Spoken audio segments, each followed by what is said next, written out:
Hello. Hi, Andre. What's up? Hey, okay, so I shouldn't be the only one saying hello. I think I'm gonna make you say hello for the next couple episodes from now on, just to switch the dynamic. Like to switch it up, to keep it fresh. I, You know what I I don't mean? think people will like that. People get used to routine, and if we throw them out of it, they're gonna lose their freaking minds, Andre. I want to make people go crazy. I get off on that. So we're gonna do it just for that, just to spite everyone. Hi, our lovely audience. We love you. How are you? Welcome to Scary Talk episode 44. Is that correct, 44. Shannon? Yeah, it's if you 44. multiply 12 by 12, you get 44. That is correct. So No, we it's have done not. 12 No, it's episodes. not. Wait. It's 144. You cannot Wait. trust us for any information. Yes. But if you multiply 4.4 by 10, you get 44. So we have done 4.4 episodes times 10. That pain of doing 4 times 4 episodes, we've done that 10 times. So everyone, you're welcome. Okay, so speaking of 44, 44, today we're doing Missing 411. Wow. Numbers are Yes. interesting. I know, Queen of Segways. Okay, so hi everyone. Our analytics told us that you love this shit, so we're doing another one. That's straight up why. No, also because I love it and Shannon loves it. Right, Shannon? Sure, I feel really bad for the one person who's like, I don't care about missing 411. Fuck you Yeah, guys. that's David. That's my boyfriend. Oh my god, sorry, um, David.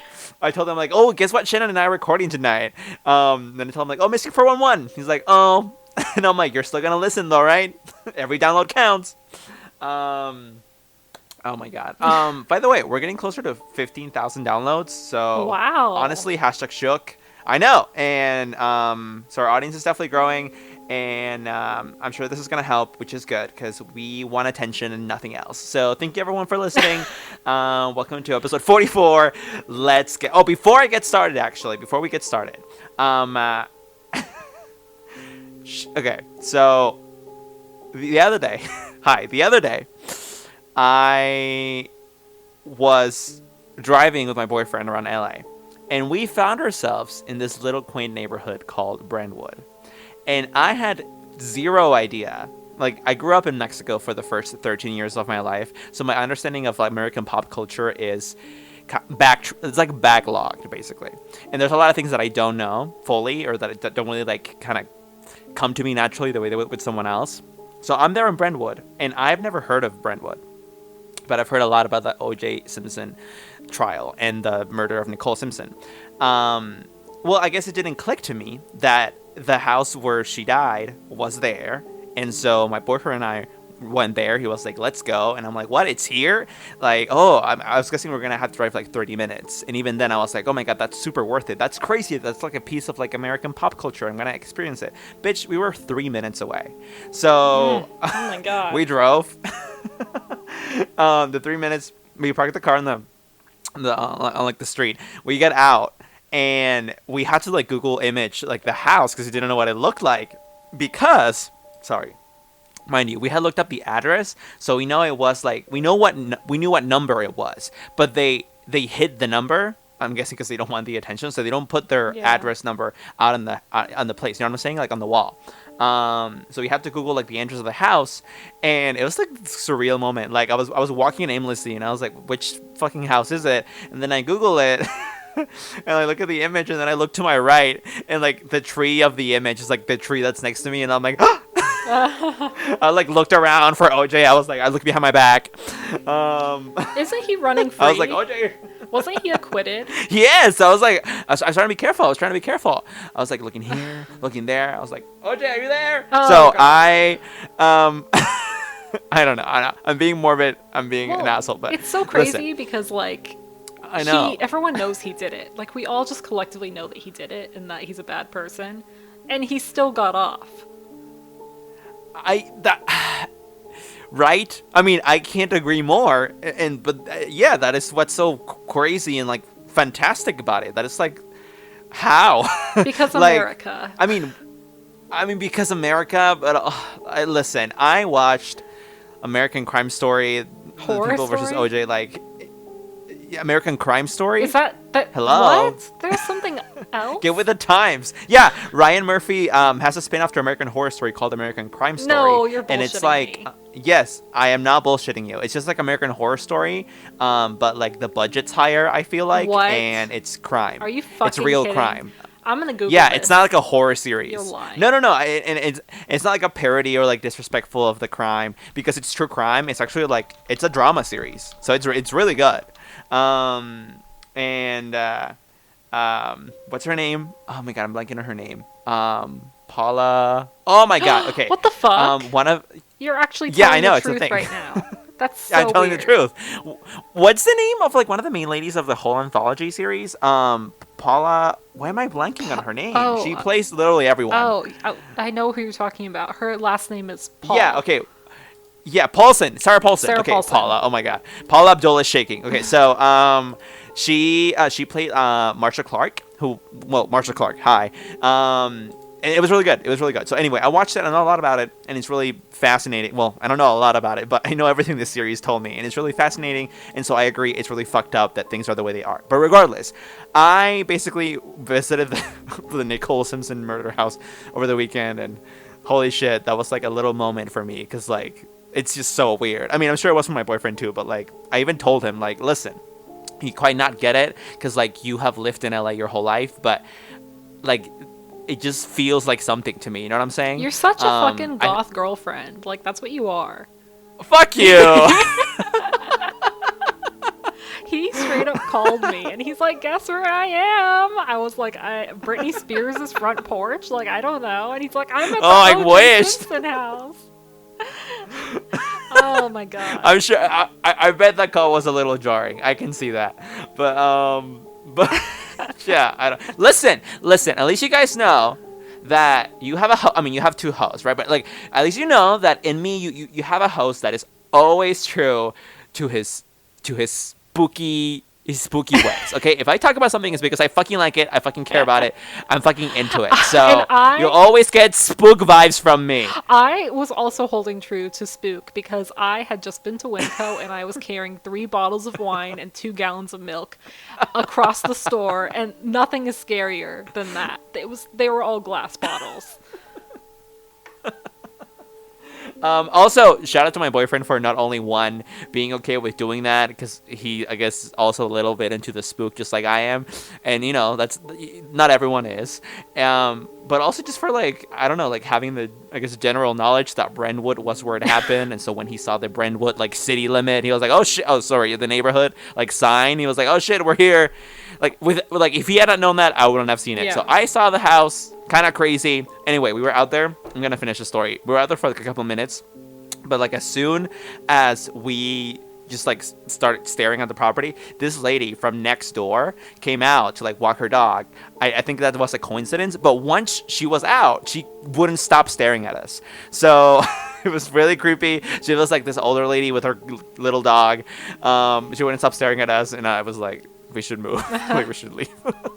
I was like, she's gonna stab us. Like, she's some vigilante. Like, I don't know. She's just a tired neighbor. She gets that all people want to come see the house, and she's just fucking had it, and she's gonna kill us. Like, I don't want any of this. I watch way too much American Horror Story. I know that everyone's a killer if you just set them off the right way. So I was like, let's get back in the car, lock the doors tight, let's have a kiki. So, Well, yeah. Rest So in that was peace, my Wednesday. Nicole. Yeah. OJ sucks. It's kind of crazy that they didn't just bulldoze the place. I guess a lot of places are like murder houses, you know? I mean, our entire country. Yes, and I kind of. Oh, wow, that's deep. Okay, but I don't know if, like, I'm just, like, turned on by the morbidity of it now, or, like, the curiosity of it now, Maybe or a the little bit of both. peculiarity of it. Both. But, like, then after we got in the car, I was like, David, like, we we need to go. He was like, we need to go to Cielo Drive. And I was like, yes, that is a great idea. Like, he didn't say that excitedly. I think he just mentioned it because he knows it's another place that it's like a thing. You know, that's where the Sharon Tate murder happened. Mm-hmm. But like, he just said that, like, oh, that's the thing that's also, you know, like, close by-ish. And I was like, yes, let's do that. And Did you actually and then go? I was like, oh my God. I mean, no, we haven't, but I guess I'm gonna next time I'm there. Like, it's so close to where we were hanging out at that I'm like, oh my God, that's so crazy. And we could definitely just drive there. So I'm gonna go. I'll tell you about that next episode, I guess, if I went by then. But also, I was like, oh, we should go to like the chicken coop like murders ranch, and then I was like, wait, no, I gotta calm down. That's fucked up. Some people go and get ramen on a Friday night, and then Andre goes and he looks for historical murder sites. Listen, is it a little fucked up? Yes, but again, am I genuine spookster or what, bitch? Okay, so hi, welcome to Scary Talk. Let's have a good time. Okay, so missing 411. I love this shit. So I research obviously our topic every episode, but for this, at least me, I don't know, you tell me, Shannon, how you feel about missing 411, but I researched this all day because I actually felt like something just fun. Like it was just my hobby. Like I was like looking at Reddit, looking at stuff everywhere, and I didn't feel like I was researching at all. I felt like I was just reading really cool stuff I like. Yeah. So I'm really into this. Well, Yeah. I guess I just have a natural curiosity, but like the less easy it is for something to be solved, so the more interested I am in it. And so I think that's one of those things, like missing 411. Yeah. It's so difficult to figure out, and that could work either in its favor or not. But I mean, let's just have a powwow. So let's kind of recoup if you haven't heard one and two. What is missing 411? So Missing 411 is this book series by author David Paul. Okay, so I literally watched him earlier say his name, and I already forgot how to say it the right way. All I know is that we've been saying it wrong. It's not Paulides, so I think it's Paulides. Really? Yeah, legit. So listen, David P. Okay. Yeah. So it's this. He's an author. He created this series called Missing 411. He has like 6, 7 books at this point. So many books. And Missing 411, the actual term, I believe, comes from the National Forest Registry of Missing Persons or something like that, and it's just the registry code that they use for someone who's gone missing. So I mean, that's not that deep. The point is that that's the name of the book series. That's really what's important, because what the book series talks about is why the fuck are all these people going missing in national parks? Yeah. So for those of you who don't know, in North America at least, people go missing in national parks at an astonishingly higher rate than the national average outside of national parks and recreational places. So what the fuck's up with that? So that's kind of what we're talking about today. Yeah. I don't want to keep bringing up Bigfoot, but I kind of want to keep bringing up Bigfoot because everyone says that's David's favorite thing, and so I actually even though he doesn't say Bigfoot because he Yeah. doesn't want to look silly, but everyone knows he means Bigfoot. We all know what we were talking about. You're talking about a big hairy ape man. Like who else could that be? So I did I tried to read some of the stuff from the perspective of, okay, what if it actually did mesh up to this, even though I don't believe in it? There has to be something that was making him think, okay, Bigfoot is a logical explanation aside the fact that I just have a big hard-on for large, hairy men. Mm-hmm. It was so casual. So I want to kind of consider that as one of the main topic points, because I know in the previous times we've talked about interdimensional portals, or I don't know what else we had discussed. I know that you had mentioned wanting to talk about water creatures of some kind, but I didn't really. There's just here, right? Okay, so here's the thing. You mentioned how you like it because it's so hard to solve. Mm-hmm. I think you just have that detective mentality. For me, the more chaotic something is, that is why I'm interested in it. It's not because it's hard to solve, because I'm not even trying to solve it in my head. It's just, I love that if something is so, unexplained, that my imagination can just go off, so far. That's what I like about it. Yeah. That it gives me a lot of freedom to think about the possibilities. Yeah. And whether I can solve it, that's a whole other thing. Whatever. Okay. Yeah, and for this specifically, the things I've imagined, I just think, when I was reading some of the cases that I read today, right? Something that I thought of that I hadn't thought of before was just okay, what if these things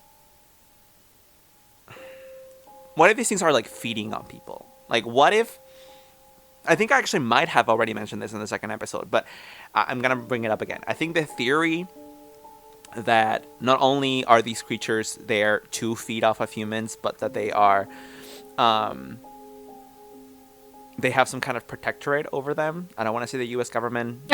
Anyone, please don't kill me. But like maybe they're like, you know what I'm saying? Like it's being allowed to happen. Someone somewhere is aware of it. Like I don't want to say the U.S. Maybe it's the deep state. Like I don't know. We're getting into so much like conspiracy shit. But like what I'm saying is, fine, protected or not, I think the creatures are there to feed off of humans, off of certain humans with certain qualities. Because some people are found dead when they are found in these national forests. Some people, almost, well, less than half, but not a small portion of people, a lot of people who go missing do not die and have no signs of trauma, and like they're clean when they're found like days later. Some of them are children. Like it's really unexplainable. And I wonder if they just like weren't the right people to feed off of. I know this sounds like super crazy, but it's just like a thought I had. Okay, I'm gonna come clean. I watched Doctor Sleep and like straight up I'm not gonna spoil much, but like basically there's these creatures that like feed off of the energy of people, and some people have it more than others, and that's who they hunt, the ones that have more of that thing. And I was like, okay, well that's a thought, right? Like that's an idea. So I don't know. I haven't seen that movie yet, so don't spoil anything. I heard it wasn't that great, but yeah, no, I like your theory. I think that's a good one, especially because I remember now that we had talked about maybe it was like a cult that was doing it, which isn't a monster at all, but you know, whatever. So if you're ready and willing, let's go into the weirdest of weird possibilities. Let's just go really weird, okay? And you already know about this one, so we can both kind of handle it, but I want to talk about an event that happened in Mount Shasta, which, for those of you who've stalked me through, however, I actually live really near to Mount Shasta, and there's a lot of lore about Mount Shasta and the Lemurians, which are... Yes. The Lemurians are... Which are real, and they're my friends, oh my so God, don't come for them. I guess I haven't researched a lot. My understanding of them is that they're aliens that live at the base of Mount Shasta, and that they've been hiding there since, I guess, the first ice age or something, and it's like an advanced civilization that is smarter than us. And also they all look Aryan. That's very important to point out. Oh my God, because that's so always crazy. that's always part of the lore. Yeah, so. Like supposedly they look like Aryans, but I've seen little sculptures of little fat aliens. So I don't know. It really depends on whatever you want to subscribe to. Shockingly, this story is not about the Lemurians unless you want to draw that connection. I just thought because we're visiting the same setting, maybe that will help. So this happened in 2010. We normally don't go that recent in terms of what we like to talk about, but I mean, this is, I guess Missing 411 is a fairly recent type of phenomenon in terms of documentation. So we're talking again about national parks, and Mount Shasta is technically, you know, a park area. There's hiking trails and stuff like that. Just to kind of bring up some of the weird things that all kind of fit the book in terms of Missing 411 is the bodies are never recovered, or if they are, they're found in weird, hard to reach spaces. They're found really, really far away, you know, like, or they're found in places that have already been searched. Sometimes they're found without shoes or without articles of clothing. Yes. So those are it's always the fucking shoes that that always stays with me. That always stays with me. Yeah. That's so specific. And weird. I don't know. Yeah. Yeah. So in October 1st of 2010, so this is 9 years ago. Like for me, that feels like literally yesterday, but okay. In 2010, a 3.5-year-old little boy and his relatives were camping by a fly fishing location near Mount Shasta. The boy's name is confidential, so we'll be referring to him as John Doe. Around 6 p.m., the child's parents realized that he had gone missing suddenly. According to the father, the child was there 1 second and gone the next, which is a cliche if you think about it, but genuinely think about that type of situation, you know, like, I don't know, three and a Yeah, half that's year fucking olds. frightening. They're loud, they're obnoxious. Like, how do you miss a 3.5-year-old? So if he was gone that quickly, I Right. can't even imagine. So they're freaking out. They go and look everywhere for him, and this is going on for hours. He calls the police deputies and the Forest Service officers, and then rescue personnel actually looks into it into the night, but they don't actually find the child. So 5 hours after this search, they actually find him laid down in brush directly next to a trail that had already been searched. So already he fits the bill. It's like they looked everywhere and then they found someplace they had already looked. There he was. Yeah. Crazy. He appeared to be in a dazed, semi-conscious state. By the way, the article I'm using is actually from a blog run by someone named Ash. It's called Down the Chupacabra Hole. Thank you, Ash. Okay. Love that. Yeah. So basically, he was dazed and he wasn't really aware of what was going on. And the parents were like, okay, he's exhausted. He's been gone for probably over 8 hours or 5 hours, I guess, but still a long time for a kid to be alone. He was unharmed, at least physically. Who knows what happened to his mind. Medical staff, looked at him and they said that he was totally fine, and they just took him home. Everything went back to normal. However, and we have to remember his age in this because that's kind of it's important to the story because that little kids can make shit up, but also Yes. Is he too young to be making stuff up so elaborately, or is he just the right age to be telling the truth? Like, I don't know that much about kids, so I don't know what we should be expecting from them in terms of that. I don't know. I can tell you that when I read what you're about to tell me, I was like, there's no way this kid fucking made that up. And I think that sometimes, like, older people forget when they were kids and, like, how imaginative they were. And that's what an argument that a lot of people use. Like, oh, no, you're just underestimating, like, the intelligence and imagination of a 3-year-old. Yeah. And I'm like, I don't know if this sounds weird, but, like, I remember a lot about being 3 and 4. Like, surprisingly. And I wasn't that creative. Like, no. So, go ahead. Yeah. Okay, so he's the little kid, John Doe. He's hanging out with his grandmother, and the grandmother's name is Kathy, but they referred to her as Cappy. And so he looks at her and he tells her that he doesn't like the other grandma, Cappy. And something like that's really creepy, especially to hear from a child, like that makes me think like doppelganger or like reincarnation or demon or something. It's just really weird. And so she was confused. She asked him what he meant by that. And he explained that while he was lost in the woods, he had been taken deep inside a mountainside cave by a woman that he thought was his grandma Cappy. She led him into a cool, dark, spider-infested room filled with motionless humanoid robots. And apparently across the cave floor were dusty purses, guns, and various other types of weapons. So if you think this sounds insane, it sounds insane. You're not wrong. Like, okay, so we got a doppelganger, Grandma Cappy, who takes this little kid into a dark cave filled with spiders, robots, and some, like, maybe stolen stuff. I don't know. So the little kid says that he looked at the grandparent and noticed that an eerie light was radiating from her head. So this was when he realized that she wasn't the real Grandma Cappy. And, okay, it gets really, really weird. This Grandma Cappy, the other one in the cave, tells the boy to defecate on a piece of paper. And he says no. I mean, I feel like that was the rational thing to do in that situation, So he says no, and she... I mean, if I was already shitting my pants, I'd be like, you want to see some shit, Grandma Cappy? That's fine. I'll pull him off. Oh my god. So she got really agitated and she kept asking him, just poop on this paper, just do it. Eventually, she succumbed to the frustration and moved on to a different topic. She told John that he had been planted in his mother's womb and was actually from outer space. So I'm getting some weird Scientology vibes from this. Like, I don't even know what to say to that. Like, what? And then after this, she took the boy back outside and advised him to wait for help. So that's the story. That's what he says happened.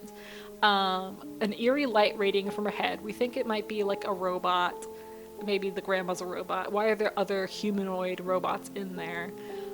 I don't know. So Kathy called her son, who's the father of John Doe, and she was like, what are you letting him watch on TV? Like, I have no idea. He has told me the craziest thing.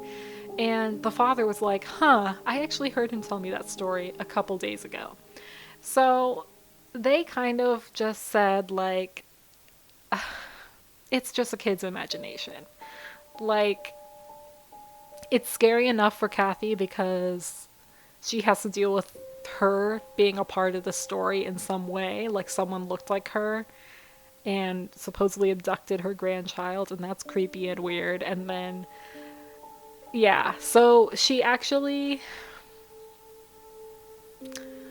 had a story of her own, which is interesting that she decided to share. So a year before, she had gone on a camping trip, and that was supposedly close to where John was taken. In the morning, she awoke face down in the dirt, and she had been removed from the sleeping bag within her tent and transferred a short distance away.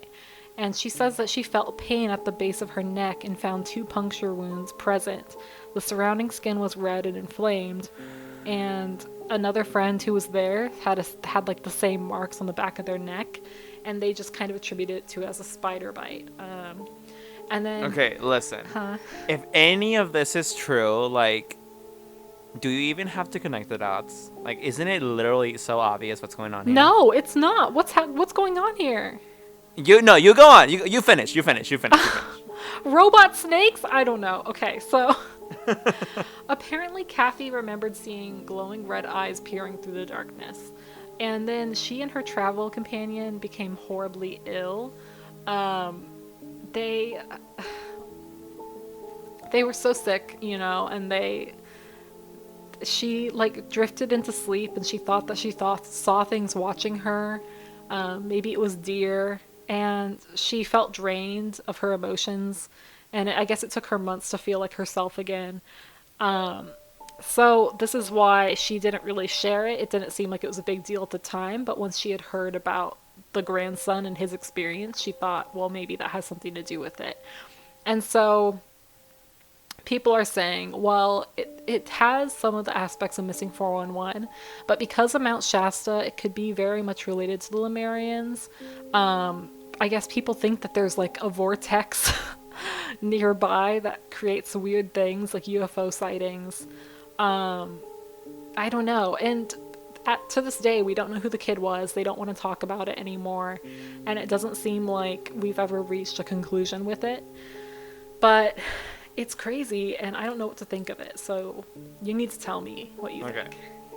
So, I mean, it's not that I know what the creature is or anything, but I don't think they were literal robots. I think that it also wasn't aliens, but it was cryptids. I think that cryptids or a cryptid is the cause behind all Missing 411 disappearances. And cryptids aren't aliens from outer space. Cryptids aren't demons. They're not ghosts. They're just paranormal. They're outside the scope of what's considered normal and what we can scientifically study as part of the natural world, but they're not supernatural. They're not the devil. So okay, but what kind of cryptid wants your poop? It's not that. First start at the beginning, right? Okay, at the beginning chronologically, like this thing. Okay. Oh my god. I don't know. Okay, so this thing, I don't know why it wanted poop, but what I know is that it wanted to lure the kid in, and so it took blood from the grandma, because obviously it's able to clone itself to look like whatever it takes a DNA sample of, I'm guessing. And so that's what it used the blood for. And that's what it had collected it for. So he could use it to lure the kid in. That's also probably why he collected it from the friend, because he figured, okay, this kid, this time, here is with this woman and this woman's friend. Kid obviously trusts both of them. So next time they come or something, that's how we'll lure them. We'll look like one of them. I'll look like one of them. Now, why lure the kid in if they weren't going to eat him, kill him, just wanted poop? Not quite sure. But see how it starts to make a little more sense? Like, this was intelligent. It was planned. Somehow they knew they'd be back. The others, I mean, all of them, none of them were robots.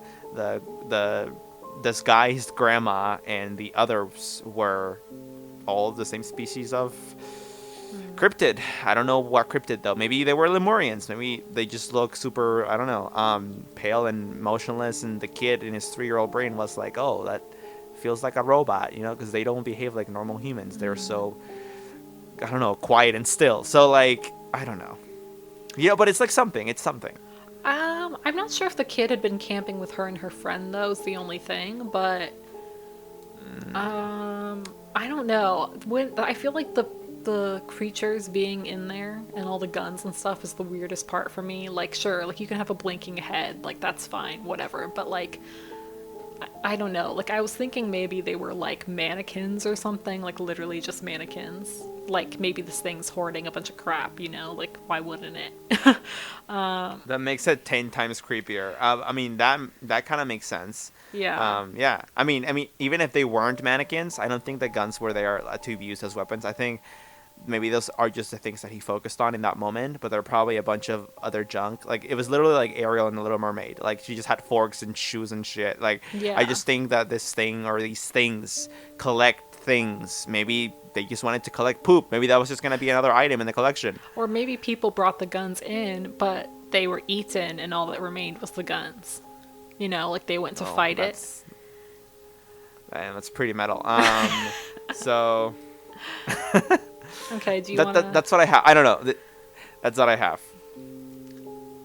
Well, it's a weird one for sure. I don't know. I just think it's intriguing that it happened at Mount Shasta because it's such like the center of like weird energy and weird things. And I do think the poop thing kind of lends credence to aliens, but I don't want to just jump on the alien train anytime I can, you know? I really don't. Like, I've never read anything of aliens like trying to simulate other people's appearance. I've heard of skinwalkers doing that. You know how we talked about that? Witches, basically, that Native American witches that basically make themselves look like a person. I've heard that of obviously doppelgangers, but it just doesn't sound like that. It sounds like literally a creature that was trying to disguise itself human. So I don't think alien. I think aliens are so sophisticated. One, they don't disguise themselves like that, and two, like they have like very high tech. They have very high tech women that you can have sex with that have red pubes. Ew, that fucking No. UFO abduction when he had sex with that alien girl. I know.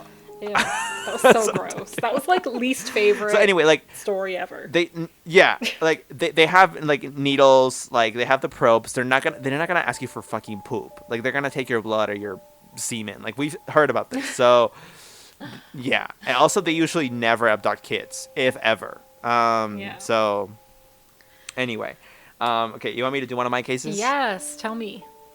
Okay, so I'm gonna be talking about Henry McCabe. So this actually was a pretty big deal when it happened. It was on the news everywhere. It got mainstream coverage. This isn't just like another Reddit post. Not that yours was either, for example, but like I know that didn't get mainstream news coverage. It's much more obscure, but this like blew up.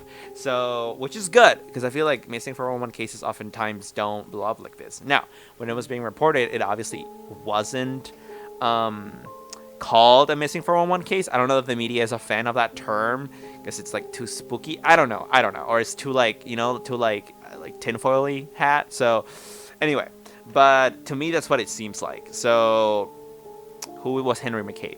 Henry McCabe was this 32-year-old man. He lived in Mounds View, Minnesota with his wife Corinne McCabe of 11 years and his 2 children. Henry McCabe was last seen on September 6th, 2015, and his death occurred sometime in the early morning of September 7th. So let's get into the nitty gritty. So that's just kind of like just like the synopsis of this. By the way, thank you to I literally don't know how to pronounce that. I will thank the author of this at the end. I'll go back. Okay, because I want to keep this in the mood. So anyway, that's a synopsis. Now, the background. So this guy, he disappears one night. How does that happen? Henry and his two friends, Calvin Johnson and William Kennedy, decided to go out clubbing at a local club in Minnesota, in the city that they lived, while Henry's wife and kids were staying with friends in California. This was on September 6th of 2015. According to his friends, Henry had been drinking a lot that night, and they also said that they took his wallet and keys to slow down his drinking and prevent him from getting behind the wheel. Okay, so far that's smart. You'll see when that becomes a problem though. Some sources stated that Henry may have been dealing with depression and being behind on rent money and was drinking as a way to deal with those complications at the time. The article mentions that, and it's just like something to bring up. I don't know how actually relevant to any of this that is though. Like, okay, yeah, he was drinking, we get it, he was like kind of impaired, but you'll see how that literally has nothing to do with what happened because it's so like outside him. It's like definitely an outside force. So anyway, so they're drinking that night. They take his phone and his wallet. So his keys and his wallet. Sorry. So one of his friends recalls seeing Henry leaving with the other friend, William Kennedy, at 1:40 a.m. on that fateful night of September 6, 2015, and that he was going to take him home. William was going to take Henry home. So William recalls that Henry asked to be dropped off at a local gas station at 2 a.m. The security footage of this gas station wasn't working that night. Of course, it wasn't. And it was later determined that okay, so it's confusing. Okay, so I gotta be clear about this. There's two accounts of this. Okay, so okay, so some accounts say that the security footage of this place wasn't working that night. But some other accounts, it's unclear why there's a discrepancy in this. Some other accounts say that it was working, but that it just didn't capture William dropping his friend off at the gas station. So somehow it was William that spun off this fake fact about the cameras not working that night. It's kind of confusing. I don't know. I wanted to bring up both, even though the article technically just goes with one theory, which is that the cameras were working, but they did not see William dropping off Henry at that gas station like he said he had. But I figure I bring up the other theory too because I feel like it's valid too. I've heard a lot of sources talk about it, so I'm confused as to what actually happens there. But anyway, let's just go with the article version. So the gas station cameras you can't see William dropping off Henry at 2 a.m. like he said he did. William later said that he must have gotten confused about the location that he dropped Henry at. He believed it was that gas station, or maybe it was a gas station that was like another 2 miles away. That's kind of weird, but okay. You know, what's weird is as you're telling me this, I think I had read about this like a year and a half ago. Because I remember that discrepancy, yeah. Okay. I don't remember all of it, though. Okay, check this out. Okay, well, first, okay. Who the fuck drops off a friend at a gas station at 2 a.m.? Like, that's my real question. Well, it's Minnesota. Okay, no one lives there. I guess, but like, just like, no, friend, I'm gonna take you home, or I'm gonna take you to my place. Like, I'm not gonna leave you here. You're drunk and it's 2 a.m. Also, here's where this comes in. William dropped Henry off at 2 a.m. at this gas station with no keys or wallet. He kept the keys in the wallet. So why the fuck did he do weird. that? He left his friends at the gas station at 2 a.m. with no money. I guess he just assumed. I mean, I don't know. I'm not gonna get in William's head, but I guess the best defense I could give him is maybe he assumed that Henry had someone there waiting for him. I don't know. I would just give my friends his keys and his wallet back. It's not like he's gonna walk 10 miles back to his car to drive it. So anyway, so he drops the friend off. At that point, Henry calls his brother and leaves a voicemail. And bitch, this voicemail, the voicemail is full of weird groaning and growling sounds and crying. It's basically like Henry trying to communicate with his brother that he's at this gas station and he kind of wants him to pick him up. But you can hear it in the background. By the way, there's no... okay, no, I'm getting off track. You can hear in the background many voices that are not his, and also screeches that don't belong to him. And at some point, you hear this voice yell like, "Stop it!" Like, quote unquote, "Stop it!" Like, that's a big quote from that voicemail that a lot of articles cite. So that's clearly audible in the voicemail. Henry apparently in the voicemail claims that he wants to get picked up because he's scared and that he's just been shot. Other articles don't mention this claim. It's complicated, right? Because the voicemail that I'm talking about, the entire voicemail, I guess only police have that recording, and there's more to it, and that's where articles have the freedom to kind of say fake shit, because like we can't hear the rest of it. But some articles say that somehow they have a source that told them that he had said that he had been shot and he was really scared. You can't actually hear that in the voicemail, I should clarify. Et cetera, et cetera. Wait, okay. I have a question. I don't know if you're going to get to this, but Yes. was he ever found? So, he died. Oh. His body was found, though, 2 months later. It was found face down in the water in a nearby lake by a kayaker. So, that's the guy who found him.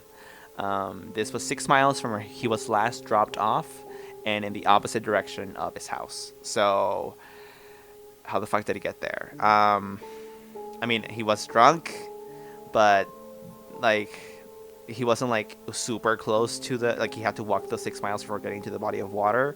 So, and there were no streams for his body to float down. The location was, like, far away from major roads. Like, it's... It is complex to say the least, like how exactly he could have gotten there just on his own. Was there any like wounds?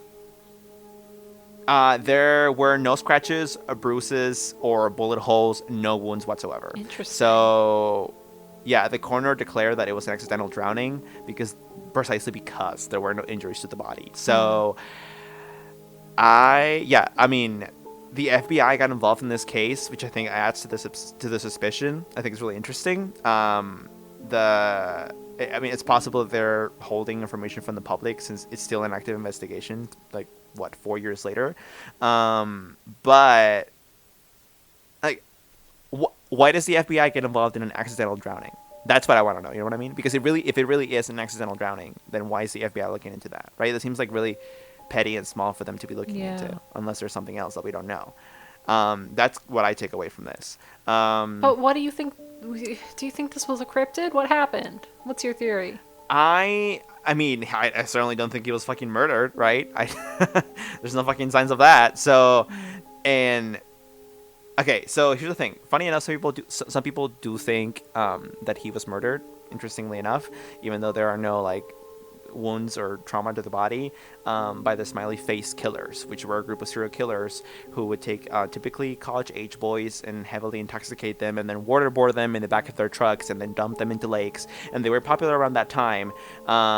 They tend to leave their victims in the water. They used to do that in order to make them look like they had drowned accidentally.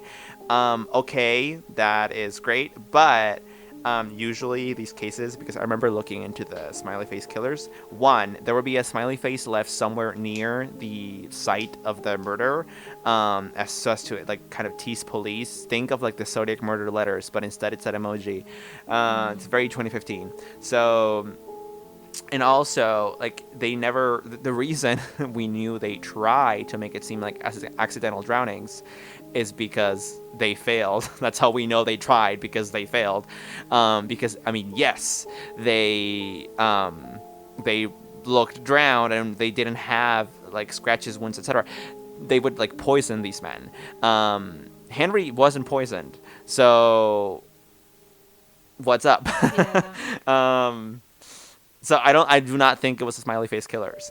Um, I mean, my theory is it was one of those water creatures that I was talking about last time. Like, I don't know. Like, maybe it likes to hang out at water stations, but then when it's time for him to go to sleep, like, he takes a victim back to the lake. Like, I don't know. I don't know. Interesting. All I know is that this doesn't sound like aliens. He wasn't poisoned, shot, cut. Like, and he just walks his miles in the opposite direction of his house all by himself.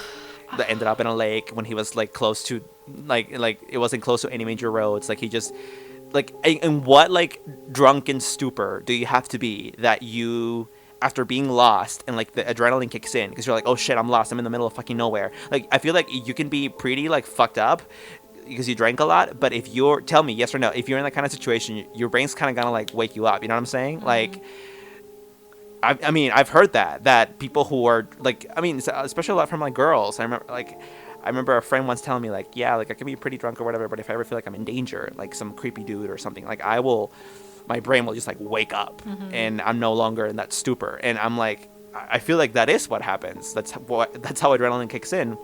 You know, like it takes over the alcohol. So I think that if this guy was scared and he was lost, like there's no way he was still so drunk 6 miles later and hours later and so much fear later that he was just like, oh, I just tripped into the lake and died because that's how drunk I was. Like, I don't buy that. You know what I've been thinking? Because Missing 411 has this weird commonality of like they appear like far away or they don't have any memory or like it's like they just vanished.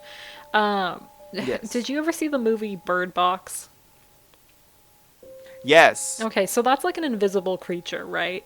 So Yes. I think it could be something like that, like something invisible. Like not necessarily that's on another plane or anything, but like maybe a cryptid that's invisible or it messes with your senses so that it can disorient you and maybe move you quickly from one place to another. Because that could be why, for one, you don't see anything on the cameras. For two, people don't know how to stop it or even what to look for. You know, maybe people are aware of this happening. It's just how do you fight something you can't see, you know? Ooh, that's scary. I like that. That's good. That's an interesting theory. That's why I have on Henry McCabe. It's a really weird missing 411 case. I am aware of it because it sounds like just your typical murder, but how was this person killed?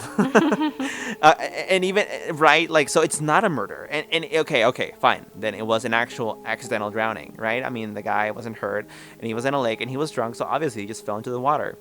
He was so far away from the water, number one. Number two, why is the FBI involved in this? Number three, what the fuck is up with that voicemail? Like, I know you haven't heard it, but once you hear it, like, you can't ignore that piece of the puzzle. Like, it's so fucking bizarre. No, I actually have and heard he it, wasn't like a year ago. alone.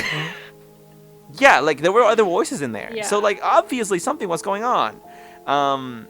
This guy was murdered by a paranormal force. He wasn't murdered by any normal means the way I see it, and that makes it missing 411 to me. Interesting how you use the word paranormal, because I would associate that with like ghosts. I don't. I think I was explaining this to David earlier. I think that paranormal is something that is that isn't understood by the current scope of science, but could otherwise be. Something like Bigfoot or most cryptids, actually. I think something supernatural is something that doesn't work by the laws that we work with. Like, I see what you're saying. Okay. It doesn't apply to them. It's demons, it's ghosts, it's like aliens would be paranormal to me. You know what I mean? Like it's just something that we just don't get yet, but it seems pretty earthly to me. It seems like they work within the same structure of the universe and how everything else works and falls and rises, and that's just how things are. They're organic, like we get it. But so is Bigfoot. They're just animals, right? I mean, supposedly. So, okay. But like a demon? Well, yeah.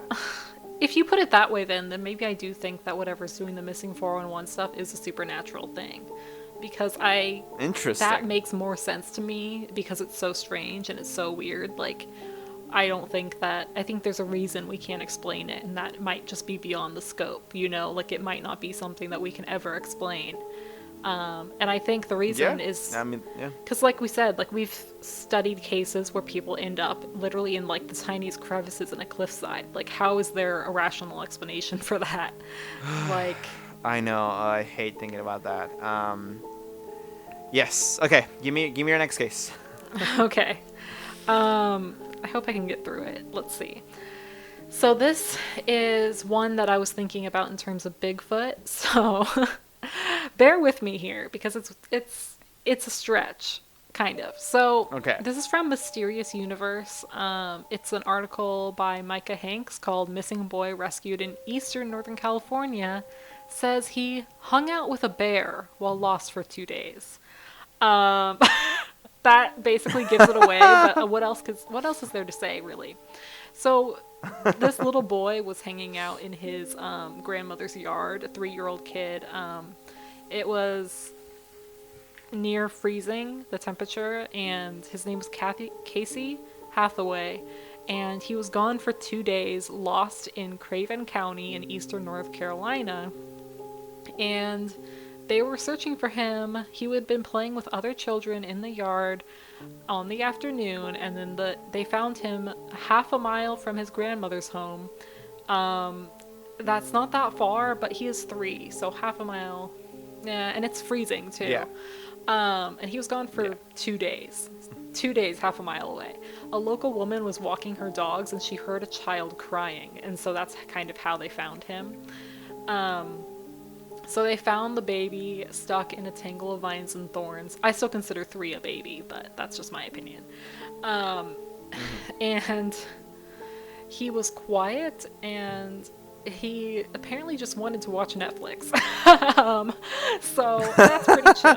Me when I get abducted by a bear for 2 days. Yeah, exactly. So his aunt, Brianna Hathaway, posted on Facebook that the child had told her that he had hung out with a bear while he was missing.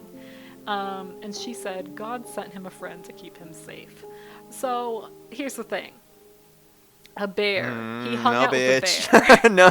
He hung out with a bear for God 2 didn't send him a days. friend to keep him safe. The bear didn't eat It's just him. that the thing that I... Go ahead. I'm sorry. Go ahead. The bear didn't eat him. Like none of that makes any sense. And so automatically we have this idea of like, okay, what if it's a fucking Sasquatch? Because why else would it not Yeah. eat him? Like, I don't... Yeah. So maybe there was. However, there are black bears in eastern North Carolina, and I guess that they aren't super aggressive, but they are omnivorous, and they have eaten humans when their food supply is scarce. So that's probably not what happened. People kind of think maybe it was, what would you call it? An imaginary friend. But it was My ass. It was 2 days. He was like in the woods. It was like low. It was as low as like 20 degrees at night. Like, I don't. Maybe he was hallucinating. Maybe it was an imaginary friend. He wouldn't have the ability to hallucinate because he would have just frozen to death because he has this little 3-year-old fucking frail body. So listen, this kid met Bigfoot, he met Sasquatch, whatever you want to call it, because it's fucking real. I know it's fucking silly, but like, I think Bigfoot's real. Like, it's just not that intense or far out. Yeah. It's just some, like, it's just like, I mean, literally, it's just the missing link, and there's more than one. It's like a species, and we just haven't figured out how the fuck they exist, where they are. They're really good at hiding. I think there's really all there is to it. Well, there's a couple of references, I guess, before this, because this had happened pretty recently. I think it was like 2018. But in 1953, there was an incident in the Himalayas involving a guy. He's an Austrian mountaineer. His name was Herman Bull. And apparently he was like up on this mountain, and he was freezing, and he managed to survive, but he had a sense that he wasn't alone. And so they theorized that he was literally with Bigfoot or something. And then there's another reference of this guy named D'Overin, I think that's how, and this is in the 1930s in Calcutta, who actually claimed to have stayed with like a Yeti and the Yeti like saved his life, but he called it the abominable snowman of the Himalayas. And so it's possible that maybe Sasquatch just does like rescuing humans. Like maybe he's just that chill of a dude. I don't know. And so that's kind of just like, Yeah. yeah, that's like the main cliff notes. I've of heard that Bigfoot's big feet. What's the plural? Sasquatch. Sasquatch. So the Sasquatch, I've heard that, I mean, because they are kind of just people, that they don't hurt people, that they will sometimes scare people away who seem aggressive or like they're trying to threaten their territory, but they will not kill people. Yeah. That is not what Sasquatch do. I buy it. I don't know. I just don't have this image of Bigfoot from everything that I've read, which is more than I care to mention, that they are aggressive. I think they're just very mysterious and esoteric and occult, but not occult. It's not the right word. Like we don't know much about them. Very mysterious, like I said. They're large, they're fat, yeah. they're fuzzy. They want to be left alone. Like I think that's really like what it is. Yeah. Yeah, and I think they saw this like kid in peril, and they were like, "Oh, let's not let him die for a couple of days until we." Right. I don't know why they kept him at all. I don't know why they didn't just make him like go back home. I don't know. Well, also like you see that with a lot of different animals. They like hear a baby crying out, like any other type of baby, and they think that it's their young. Like I think it was on Facebook, there was like this mother cat who had just given birth to kittens, and she saw these baby ducklings that had been abandoned, and because of her hormones and having just given birth, she just thought that they were her kittens and that they were just ugly. And so she literally just raised them. Aww. And it's like it was just that perfect scientific moment of if she hadn't been nursing kittens at the time, she might not have been so like open to adopting these ducks, you know? That's so cute. Yeah, I mean, I've seen dogs do that with cats. I've seen cats do that with dogs. I've seen hens do that with ducks. It's weird. Yeah, it's really cute. So I mean, we see that a lot. Like hi Tarzan. Also like hi Romulus, as in the founder of Rome. Hi Degina. Like with his she-wolf mom. Yeah, hi Degina. Like it's a thing. I mean. Shout out to Degina. I mean, obviously those aren't the most like veridic examples, but like, I think it is a thing that happens. So why would it be any different with? If anything, it makes more sense, the most sense, that a quote unquote creature or animal like the Sasquatch would do it, because they're probably more intelligent than apes. I mean, right? Because like if they are real, they are literally like the missing link, and so hi, like they're barely a step below us, and so I'd be surprised if they just like killing people just cuz. That doesn't sound like them. So I loved how we finished talking about Bigfoot. We have run out of time, but I wouldn't have been able to cover my next case anyway, even if it had like 15 more minutes, because this thing is long. I need like a whole 30 minutes. The next case. Yeah. You know, at some point we will have a fourth part to this, because when we talk about this, I feel like time just flies by. And I'll cover another case. But that's what we have for today. Shannon, thank you so much for bringing the spooks. You really brought it today. And everyone, if you have suggestions for future episodes, for future topics, please do let us know. You can DM us at Talk Scary on Twitter, or on Facebook at Scary Talk. We are also on all podcast listening platforms, SoundCloud, Spotify, Apple Podcasts, Google Play. You can also find us on YouTube. If you do not have a podcast app, you can just find us at Scary Talk Podcast on YouTube. All of our episodes are there. Shannon, anything else? Spread some love to your local Sasquatch. Bake him some cookies this holiday season. Yeah. Leave him out by your door, especially if you live anywhere in NorCal. You know they all live there, so just leave some just leave like a platter of cookies outside your door, and if you have children and they're scared by Bigfoot, just tell them it was Santa that took them. Just leave them out. If you live in NorCal, just leave out the cookies for me. Like, I'll come get them. She'll pick him up. Yeah, and if you see a Sasquatch, just give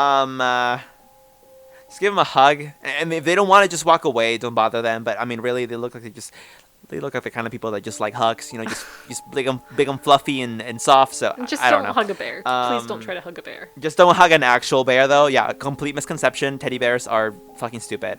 Absolutely. Well, we lost that sponsorship.